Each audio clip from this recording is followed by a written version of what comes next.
नमस्कार। आपका board selection कैसे करें या स्कूल सिलेक्ट कैसे करें उसके पार्ट 2 में स्वागत है। अगर आपने पार्ट 1 नहीं देखा है तो नीचे हम पार्ट 1 की हमने लिंक दे दी है, पहले आप वो देखें फिर पार्ट 2 पे आए। क्योंकि पार्ट 1 में हमने थोड़ी ऐसी चीजें समझाई है कि जो आपको कोई भी स्कूल आपके बच्चे के लिए सिलेक्ट करने में मदद करेगी। तो चलो करते हैं शुरुआत पार्ट 2 के लिए। आप जहां पे जो जो 6 पॉइंट्स दिख रहे हैं वो चेकलिस्ट पॉइंट है कि आपको जब स्कूल सिलेक्ट करना है बच्चों के लिए तो ये कोई चीज जो चेकलिस्ट पॉइंट है वो आपको ध्यान में रखनी है। ये चेकलिस्ट पॉइंट हमने हमारे वेबसाइट के अनुदीप.co के फ्री रिसोर्सेज में अपलोड किए हैं। आप उनको डाउनलोड करके प्रिंट लेके जब भी कोई स्कूल सिलेक्ट करना है तो आप वो यूज कर सकते हैं। मुझे आशा है कि ये चेकलिस्ट आपको बहुत मदद करेगी। तो चलो करते हैं हम पहले पॉइंट से, वो है क्राउड और सराउंडिंग्स। अब जनरली हम देखते हैं कि हमारा बच्चा जो स्कूल में जा रहा है उसके क्लासमेट्स अच्छे घर से हो, उन अननेसेसरी अब्यूजिव लैंग्वेज यूज ना करते हो, अच्छे संस्कार वाले हो, तो ये है क्राउड का मतलब। ओके। सराउंडिंग्स में जहां से वो बच्चा रोज के रोज ट्रैवल करेगा स्कूल तक पहुंचने के लिए और स्कूल से घर आने तक के लिए, वो सराउंडिंग कैसा है। कोई कोई स्कूल बहुत अच्छे होते हैं पर आपके घर से स्कूल तक जाने के लिए अगर सराउंडिंग सेफ नहीं होगा तो आप वो स्कूल छोड़ दीजिए, क्योंकि सेफ्टी सबसे पहले आती है बच्चों की, सबकी, अपनी भी। हम भी स्कूल लेने जाते हैं, कभी पीटीए के लिए जाते हैं, तो वो आपको देखनी है कि स्कूल कौन से सराउंडिंग में है और स्कूल के बच्चों का क्राउड कौन सा है।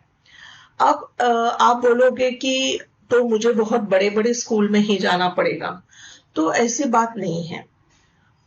बहुत बड़े बड़े स्कूल में कोई कोई बच्चे इंग्लिश में गाली देते हैं तो कोई स्कूल में वो अपने मदर टंग में गाली देते हैं, मीनिंग गालियों का सेम होता है।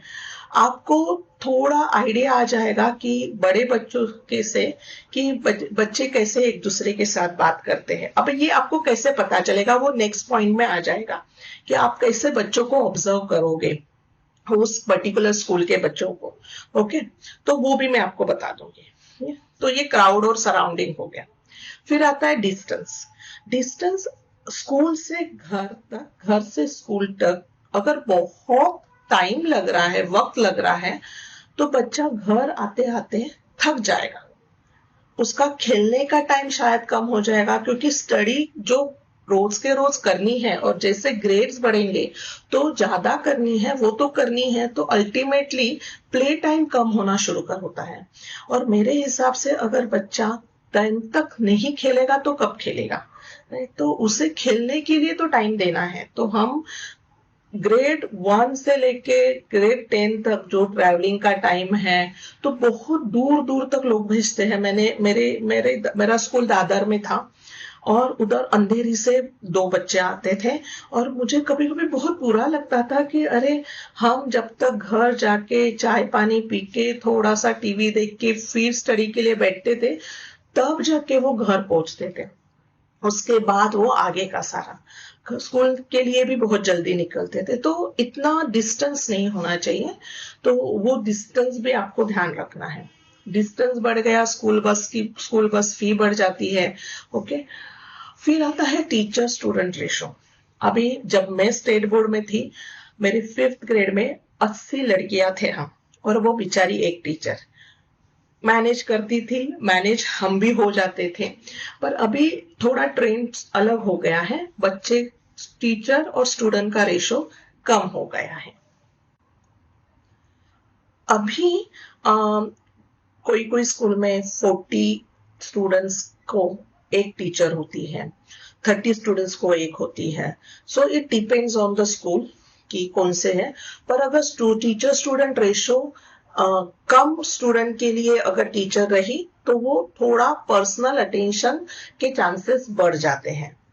देखिए, स्कूल स्कूल होता है, पर्सनल अटेंशन जितना घर में मिलेगा वो कहाँ पे भी नहीं मिलेगा। अगर 5 में भी एक टीचर होती है तो भी इतना पर्सनल अटेंशन टीचर नहीं दे पाती, क्योंकि टीचर के लिए वो अकेला एक क्लास नहीं होता है। ओके, तो ये एक्सपेक्ट मत कीजिएगा कि मैं पूरा का पूरा पर्सनल अटेंशन हमेशा मेरे बच्चों को मिलेगा, नहीं, ये नहीं हो सकता।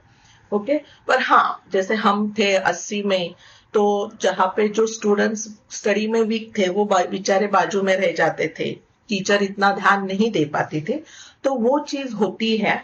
तो इसीलिए आपको टीचर स्टूडेंट रेशो देखना है। ओके, तो अगर 40 है तो एक या दो टीचर होती है प्राइमरी के लिए या प्री प्राइमरी के लिए, सो दैट वो बच्चे थोड़े चुलबुले होते हैं, इधर उधर घूमते रहते हैं, तो उनको मैनेज करने के लिए वैसे रेशो होता है। फिर आता है the most important part, discipline and oneness. Those two are different thing but interrelated. Discipline basically, मैंने एक बहुत अच्छा सेंटेंस सुना था कि डिसिप्लिन से आप लंबे रेस का घोड़ा होते हो, पर डिसिप्लिन आपका फ्रीडम कम कर देती है। इसका मतलब क्या है कि मुझे अगर पता है कि मुझे रोज शाम के 6 बजे से 8:30 बजे तक मुझे रोज के रोज स्टडी करनी है। ओके, और क्योंकि मैं कोई एक पर्टिकुलर एग्जाम के लिए तैयारी कर रहा हूँ, या मैं 10th में हूँ, 9th में हूँ, और मुझे रोज ये 2.5 आवर कुछ भी हो स्टडी करना ही है। अगर इस बीच में आपके फ्रेंड का बर्थडे आ जाता है, या कुछ ऐसा है कि जो आप गए नहीं तो भी चल जाएगा, पर जाओगे तो आपको मजा आएगा, और आप नहीं जाते हो, तो आपका उधर जाने का फ्रीडम कम हो रहा है। बट अल्टीमेटली वो 2 या 3 घंटे का जो स्टडी, आप जब कलेक्टिवली बाद में जो रिजल्ट आएगा, तो वो रिजल्ट में आपके एफर्ट्स दिखेंगे। ओके, आप लंबी रेस का घोड़ा हो जाओगे।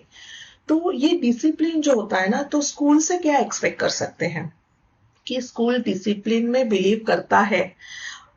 जैसे अगर स्कूल में बोला है कि no watches till 8th grade, तो फिर भी बच्चे पहन के आ रहे हैं और उनको कुछ पनिशमेंट हो रही है कि नहीं।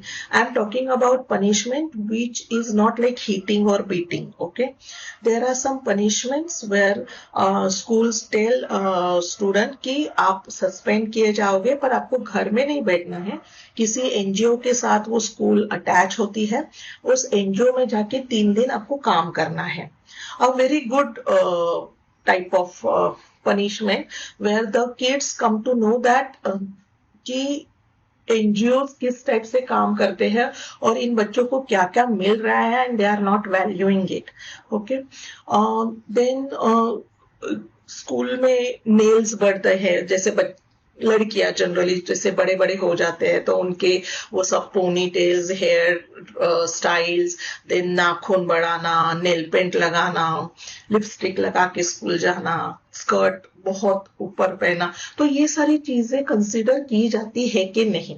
So I am not saying that it's bad to grow nails and nail paint, but school में एक डेकोरम मेंटेन करना जरूरी होता है।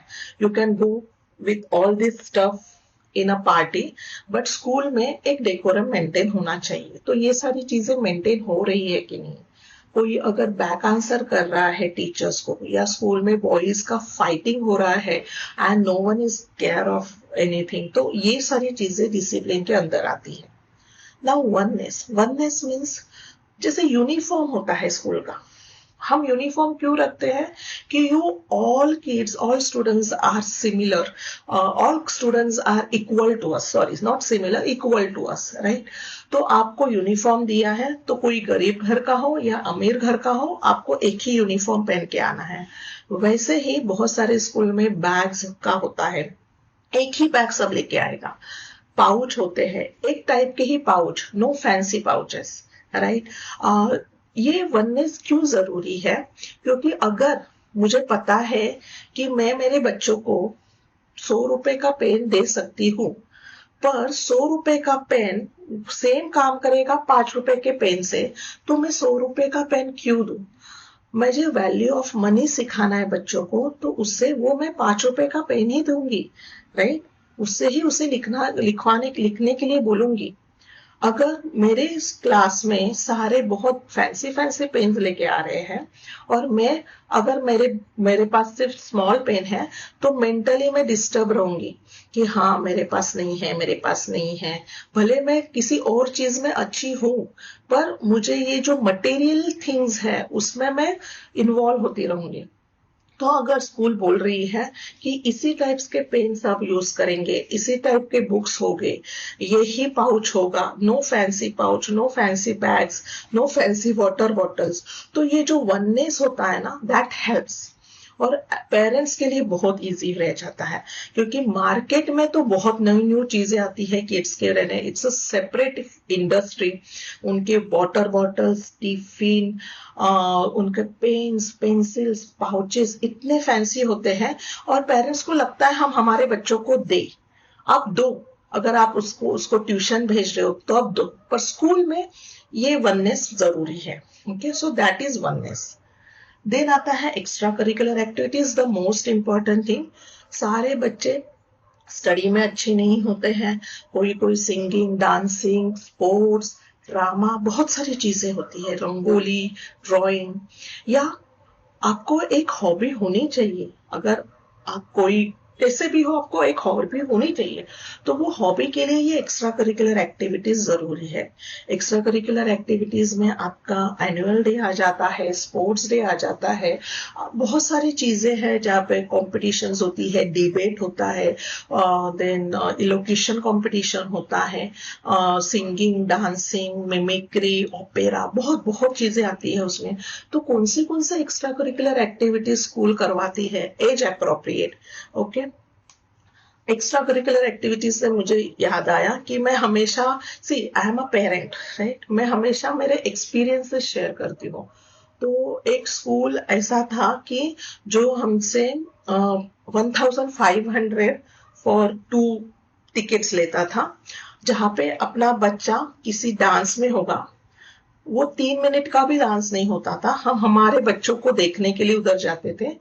और सारे का सिमिलर ड्रेस और वो सब कुछ, छोटे छोटे बच्चे सारे क्यूट ही लग रहे हैं। जब तक हम बच्चे को ढूंढे अपने कि हाँ हमारा बच्चा स्टेज पे कहाँ है, तब तक गाना खत्म, बच्चे निकल गए। सो वो 3 मिनट्स के लिए 1,500 देना हमें इतना बुरा लगता था कि मूवी भी देखो तो भी उससे बहुत कम में आ जाएगा, और वो भी 3 घंटे का। इधर क्या हुआ, बच्चा कब स्टेज पे आया, कौन से कहा पोजीशन पे था, कुछ नहीं पता। तो ऐसे भी स्कूल्स होते हैं कि they are money into money minting business, and they parents just pay and they don't get anything. Annual day नहीं होता था, स्पोर्ट्स डे नहीं होता था, तो ऐसे लगता था कि हम किसके लिए ये सारा कर रहे हैं। सिर्फ पढ़ाई पढ़ाई पढ़ाई, ये जो मेमोरीज होते हैं बच्चों के, जैसे हमारे टाइम में स्कूल के मेमोरीज थे एनुअल डे का, स्पोर्ट्स डे का, तो वो इन लोगों को मिल ही नहीं रहा था। तो ऐसे भी स्कूल्स होते, तो आपको ये सब देखना है। अभी आपको इंफॉर्मेशन कैसे मिलेगी ये भी आपको मैं बताऊंगी, आप पूरा वीडियो और पार्ट 3 भी देख लीजिएगा। अब आता है इंफ्रास्ट्रक्चर। इंफ्रास्ट्रक्चर में क्या आता है कि अगर बच्चे को कुछ चोट लगी, तो उसमें नर्सिंग रूम है कि नहीं, फर्स्ट एड बॉक्स है कि नहीं। अगर कोई बच्चे को फ्रैक्चर हुआ, तो अगर उसका क्लास 2nd फ्लोर पे है, सो बाय लिफ्ट वो जा सकता है कि नहीं, साइंस की लैब है या नहीं, म्यूजिक रूम है क्या, ड्राइंग रूम है क्या, क्राफ्ट रूम है क्या। सिर्फ सारे के सारे नहीं हो सकते हर एक क्लास में, हर एक स्कूल में, पर मैं जस्ट एक इंफॉर्मेशन दे रही हूँ कि क्या क्या आप इंफ्रास्ट्रक्चर के इसमें एक्सपेक्ट कर सकते हैं। ओके, कोई कोई कभी कभी म्यूजिक रूम, क्राफ्ट रूम और ड्राइंग रूम एक ही होती है, योगा रूम, जिम रूम एक ही होती है। ओके, स्कूल के पास उतनी जगह भी होनी चाहिए, राइट। फिर कंप्यूटर लैब्स है क्या, कंप्यूटर लैब्स में आप देख सकते हो कि एक लैब में कितने हैं, 10 ही हैं, और अगर बच्चे एक एक क्लास में 40 है, तो एक कंप्यूटर 4 लोग बैठेंगे। तो ये सारा इंफ्रास्ट्रक्चर में आता है। इंफ्रास्ट्रक्चर में आप ये भी देखोगे जब एक स्कूल ट्रिप दी जाती है, जब जनरली अभी के स्कूलों में पेरेंट्स को दिखाया जाता है स्कूल में क्या क्या है। तो ये स्कूल में आप घूमते वक्त आप स्टेयरकेस से जाइएगा, क्योंकि स्टूडेंट सारे स्टेयरकेस यूज करते हैं। लिफ्ट है तो वो teaching and non teaching staff के लिए होता है या इंजर्ड स्टूडेंट्स के लिए होता है। तो आप लिफ्ट से जाइएगा, लिफ्ट से आप सॉरी स्टेयरकेस से जाइएगा हर एक फ्लोर पे। उधर देखिएगा कि सेफ्टी है क्या, बच्चा झुकेगा तो गिरेगा तो नहीं, या कभी कभी कोई ग्रिल टूटी हुई होती है, तो ये आप बता भी सकते हैं। See your child is precious and he is going to stay there for at least 10 to 12 years. So you have total rights to see the school, and if you have any doubts, you should ask that all those doubts to the receptionist or whoever is showing you the school. So infrastructure में आपको क्या क्या देखना है कि ground है या नहीं, ऑडिटोरियम है या नहीं, music room, drawing room, yoga room, class, craft room, science lab, computer lab. कोई कोई जैसे मैंने बोला कि योगा रूम, जिम रूम में भी एक ही रूम होगा, अलग अलग नहीं होगा। Ground, the most important, ground अच्छा है, अच्छा मीन्स ग्राउंड है कि नहीं देखना है आपको, क्योंकि ग्राउंड में ही तो बहुत सारे फन एक्टिविटीज चलते हैं, right. So ground is compulsory. एक बार ऑडी नहीं हुआ, ऑडिटोरियम नहीं होगा तो भी चलेगा, क्योंकि पर ग्राउंड होना चाहिए। रिसेस में बच्चे उधर जाके खेलते हैं, टीम स्पिरिट बढ़ता है, ये सब आपको इंफ्रास्ट्रक्चर में दिखेगा। अब और थोड़े पॉइंट्स, चेक पॉइंट्स हैं, वो मैं पार्ट 3 में कवर करने वाली हूँ। उस पार्ट 3 में मोस्ट इंपॉर्टेंट थिंग मैं आपको बताने वाली हूँ कि ये सारी चेकलिस्ट पॉइंट्स आपको कैसे पता चलेंगे, आप पेरेंट्स से, स्टूडेंट से कैसे ये इंफॉर्मेशन निकाल पाओगे, तो वो मैं आपको पार्ट 3 में बताऊंगी। तो आई होप आपको ये 6 चेकलिस्ट पॉइंट अच्छे से समझ में आ गए होंगे, और आपको ये सारे हमारे anudeep.co के वेबसाइट में मिल जाएगा। लिंक हमने नीचे डिस्क्रिप्शन में दे दी है। तो see you soon, will come with the part 3। Thank you.